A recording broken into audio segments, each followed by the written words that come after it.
नमस्कार, news states में आपका स्वागत है। आज की मुख्य खबरें कुछ इस प्रकार। देश में बुधवार का दिन कोरोना वायरस के लिहाज से बेहद भयावह रहा। बुधवार को 2,45,525 नए कोरोना संक्रमित मिले। 84,479 लोग ठीक हुए, जबकि 379 लोगों की मौत हुई। इस तरह एक्टिव केस यानी इलाज करा रहे मरीजों की संख्या में 1,61,721 की बढ़ोतरी दर्ज की गई। फिलहाल देश में 11.10 लाख एक्टिव केस हैं। तीसरी लहर में एक्टिव केस पहली बार 11 लाख के पार पहुंचा है। उत्तर प्रदेश विधानसभा चुनाव 2022 के तारीखों का ऐलान हो चुका है। वहीं चुनाव के तारीखों का ऐलान होते ही सूबे की सियासी सरगर्मी काफी बढ़ गई है और साथ ही एक पार्टी को छोड़कर दूसरे में जाने की होड़ भी। हाल के दिनों में भारतीय जनता पार्टी में सब कुछ ठीक देखने को नहीं मिला है। पिछले 48 घंटे में एक दो नहीं बल्कि 6 विधायकों ने बीजेपी का दामन छोड़ दिया। ये बात फिर से सत्ता में वापसी का दावा कर रही बीजेपी के लिए किसी सिर दर्द से कम नहीं है। पोल्ट्री की फार्मिंग करने वालों को भी अब पर्यावरण स्वीकृति लेनी होगी। केंद्रीय प्रदूषण नियंत्रण बोर्ड ने इससे संबंधित गाइडलाइन से राज्यों के प्रदूषण बोर्ड को अवगत कराया। बोर्ड ने तय किया है कि जहां एक साथ 25,000 से अधिक पोल्ट्री की फार्मिंग हो रही है, वैसे यूनिट को कंसेंट टू एस्टेब्लिशमेंट और कंसेंट टू ऑपरेट लेना होगा। बढ़ते कोरोना संक्रमण के बीच राज्य में अब छोटे बच्चे भी कोरोना की चपेट में आने लगे हैं। एक सप्ताह के अंदर ही 15 बच्चे अस्पताल पहुंचे। राजधानी में रिम्स और रानी अस्पताल में कुल 15 संक्रमित बच्चों का इलाज चल रहा है। संक्रमित बच्चों में 6 माह का बच्चा भी शामिल है। उल्लेखनीय है कि दूसरी लहर के दौरान 139 बच्चों के संक्रमित होने की बात सामने आई है। पासपोर्ट रैंकिंग जारी करने वाले ऑर्गेनाइजेशन हेनली एंड पार्टनर्स ने 2022 के लिए हेनली पासपोर्ट इंडेक्स जारी किया। इसमें एक बार फिर जापान और सिंगापुर के पासपोर्ट टॉपर हैं। इन देशों के नागरिक वीजा के बिना ही 192 देशों में ट्रैवल कर सकते हैं। इंडेक्स में भारत के रैंकिंग में 7 पायदान का सुधार हुआ है। 2021 में भारतीय पासपोर्ट 90 पायदान पर था। इस बार यह 83 पायदान पर है। भारतीय नागरिक 60 देशों में वीजा फ्री ट्रैवल कर सकते हैं। वहीं पाकिस्तान के पासपोर्ट की रैंकिंग उत्तर कोरिया, सोमालिया और युद्ध से जूझ रहे यमन से भी बदतर है। देश में कोरोना के बढ़ते मामले के मद्देनजर प्रधानमंत्री नरेंद्र मोदी आज यानी गुरुवार को कई राज्यों के मुख्यमंत्रियों के साथ शाम 4:30 बजे वीडियो कॉन्फ्रेंसिंग के जरिए बैठक करेंगे। प्रधानमंत्री नरेंद्र मोदी की राज्य के मुख्यमंत्रियों के साथ बैठक के बाद देश में प्रतिबंधों को और कड़े किए जा सकते हैं। संभवतः इस बैठक में लॉकडाउन पर भी विचार किया जा सकता है, लेकिन अंतिम निर्णय पीएम मोदी ही ले सकेंगे। बता दें कि नई दिल्ली, महाराष्ट्र, पश्चिम बंगाल और कर्नाटक में हालात तेजी से बिगड़ रहे हैं। चीन अपने जीरो कोविड पॉलिसी के तहत अपने ही नागरिकों से खिलवाड़ कर रहा है। सोशल मीडिया में आए कुछ वीडियो से पता चलता है कि लाखों लोगों को जहां क्वारंटाइन शिविरों में रखा गया है, वहीं कई संक्रमित मरीजों को मेटल बॉक्सों में कैद कर दिया गया। अगले माह चीन विंटर ओलंपिक की मेजबानी करने वाला है। इसे देखते हुए सख्ती और बढ़ा दी गई है। यूपी में विधानसभा चुनाव का बिगुल बजते ही सत्ताधारी पार्टी भाजपा और उम्मीदवारों के नामों पर मंथन कर रही है। दिल्ली में 2 दिन चली मैराथन बैठक के बाद आज कुछ उम्मीदवारों के नाम फाइनल किए जाएंगे। इसी सिलसिले में दिल्ली में स्थित भाजपा कार्यालय में केंद्रीय चुनाव समिति की बैठक हो रही है। इस बैठक में गृह मंत्री अमित शाह, अनुराग ठाकुर, धर्मेंद्र प्रधान और सीएम योगी आदित्यनाथ मौजूद हैं।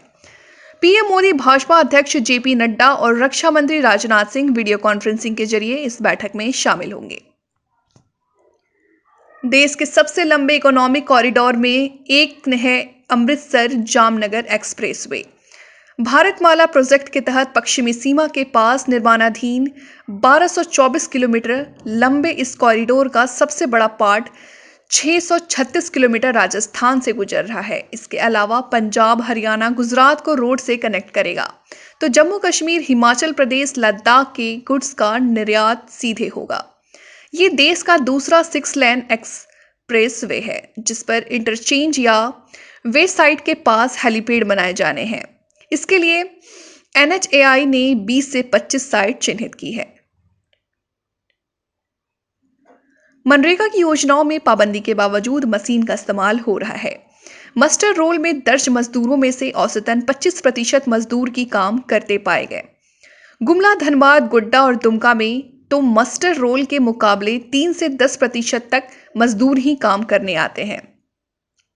3 जिलों में वैसे मजदूर भी काम करते पाए गए जिनके नाम मस्टर रोल में दर्ज नहीं है। मनरेगा की ताजा सोशल ऑडिट रिपोर्ट में मनरेगा कर्मचारियों व अधिकारियों द्वारा की जा रही कई गड़बड़ियां सामने आई हैं। कोरोना के बढ़ते संक्रमण के कारण लॉकडाउन लगने की आशंका से डरकर दिल्ली, मुंबई, अहमदाबाद, सूरत आदि शहरों से काम करने वाले प्रवासी अपने घर बिहार, झारखंड लौटने लगे हैं। इसमें श्रमिक प्रवासियों की संख्या अधिक है। प्रवासियों के लौटने को लेकर आने वाली ट्रेनों में आरक्षित सीट फुल है।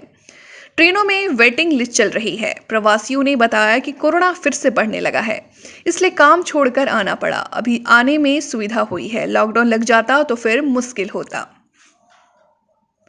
आरटी-पीसीआर जांच किट 50 रुपए में उपलब्ध हो गई। इसके बाद भी राज्य में जांच के नाम पर 400 रुपए लिए जा रहे हैं। आईसीएमआर के डीजी बलराम भार्गव ने स्वास्थ्य मंत्रालय के ट्विटर पर यह जानकारी साझा की। उन्होंने बताया कि सरकार के अधिकृत पोर्टल जैम पर 2000 से ज्यादा आरटी-पीसीआर किट के प्रोडक्ट्स हैं, जिनकी कीमत 50 रुपए है। ऐसे में यह सवाल उठ रहे हैं कि झारखंड में लोगों को जांच के नाम पर ज्यादा पैसे का भुगतान कब तक करना पड़ेगा। कोरोना के बढ़ते मामलों के बीच हो रहे विधानसभा चुनाव में इस बार सोशल मीडिया प्रचार का सशक्त माध्यम बनेगा। भाजपा, सपा और कांग्रेस समेत अन्य दलों की तरफ से सभी सीटों पर प्रत्याशियों का ऐलान भले न किया गया हो, लेकिन दावेदारों में अभी से अपने पक्ष में माहौल बनाने के लिए वर्चुअल माध्यमों का सहारा लेना शुरू कर दिया है। इसके लिए दावेदारों ने बाकायदा सोशल मीडिया पर प्रचार में दक्ष युवाओं की टीम को पीआर एजेंसियों को मोटा खर्च देकर अधिकृत किया जा रहा है। झारखंड निर्वाचन आयोग ने इस साल होने वाले त्रिस्तरीय पंचायत चुनाव को लेकर मतदाता सूची विखंडीकरण का आदेश जारी कर दिया है। साथ ही 1 जनवरी 2022 की अर्हता तिथि के आधार पर भारत निर्वाचन आयोग द्वारा 5 जनवरी को प्रकाशित अंतिम मतदाता सूची के आधार पर पंचायत चुनाव को लेकर मतदाता सूची तैयार करने को लेकर आवश्यक कार्रवाई करने को कहा है। राज्य निर्वाचन आयोग के सचिव राधेश्याम प्रसाद ने इसे लेकर सभी उपायुक्तों सह जिला निर्वाचन पदाधिकारियों को पत्र भेज दिया है। राष्ट्रपति रामनाथ कोविंद ने बुधवार को लोहड़ी, मकर संक्रांति, पोंगल, भोगली बिहू, उत्तरायण और पोष पर्व के अवसर पर देशवासियों को बधाई दी। राष्ट्रपति ने ट्वीट करते हुए कहा कि ये त्योहार प्रकृति और कृषि के बीच अभिन्न संबंधों को रेखांकित करते हैं। उन्होंने कहा, लोहड़ी, मकर संक्रांति, पोंगल, भोगली बिहू, उत्तरायण और पोष पर्व पर सभी को शुभकामनाएं देता हूं।